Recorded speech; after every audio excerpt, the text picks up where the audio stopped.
உங்களுக்கு இந்த 7 அறிகுறிகளில் 3 அறிகுறிகள் இருந்தாலே முருகன் உங்களை கண்ணிடம் நெருங்க அழைக்கிறார் என்று பல பக்தர்கள் நம்புகிறார்கள். அந்த அறிகுறிகள் என்ன? வாங்க பார்க்கலாம். நம் வாழ்க்கையில் சில நேரங்களில் காரணமே இல்லாமல் முருகன் மீது அதிக ஈர்ப்பு ஏற்படலாம். முன்பு கோவிலுக்கு செல்லாதவர்களுக்கு கூட திடீரென்று முருகன் கோவிலுக்கு செல்ல வேண்டும் என்ற எண்ணம் தோன்றும். இதை பல பக்தர்கள் தங்களின் அனுபவமாக கூறியுள்ளனர். ஆனால் ஒரு விஷயத்தை தெளிவாக புரிந்து கொள்ள வேண்டும். முருகன் நேரடியாக வந்து நான் உன்னை அழைக்கிறேன் என்று சொல்ல மாட்டார். ஆனால் சில அனுபவங்கள் மூலம் பக்தர்கள் இறைவனின் அருளை உணர்கிறார்கள். அறிகுறி 1, திடீரென்று முருகன் பெயரை அடிக்கடி கேட்பது.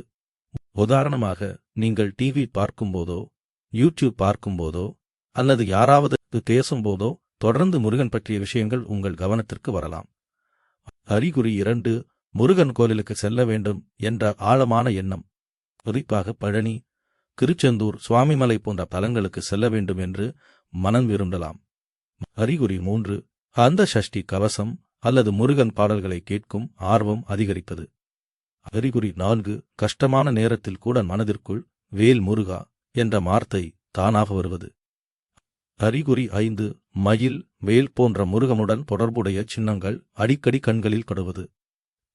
அறிகுறி 6, வாழ்க்கையில் சோதனைகள் வந்தாலும் எல்லாம் நல்லதற்குத்தான் என்ற நம்பிக்கை மனதில் உருவாகுவது. அறிகுறி 7, முன்பு இருந்த கோபம், எரிப்பு, பொறாமை போன்ற எண்ணங்கள் குறைந்து பக்தி உணர்வு அதிகரிப்பது. நண்பர்களே, இவை கட்டாயமாக அனைவருக்கும் நடக்க வேண்டும் என்று இல்லை. ஆனால் பல பக்தர்கள் தங்கள் வாழ்க்கையில் இதுபோன்ற அனுபவங்களை உணர்ந்ததாக கூறுகிறார்கள். உண்மையில் முருகன் நம்மை அழைக்கிறார் என்பதற்கான மிகப்பெரிய அறிகுறி என்ன தெரியுமா? நல்ல மனிதனாக வாழ வேண்டும், பிறருக்கு உதவ வேண்டும், இறைவனை நினைத்து வாழ வேண்டும் என்ற எண்ணம் மனதில் உருவாகுவதுதான். அந்த எண்ணம் வந்துவிட்டால் முருகனின் அருள் உங்கள் வாழ்க்கையில் செயல்பட தொடங்கியுள்ளது என்று நம்பலாம்.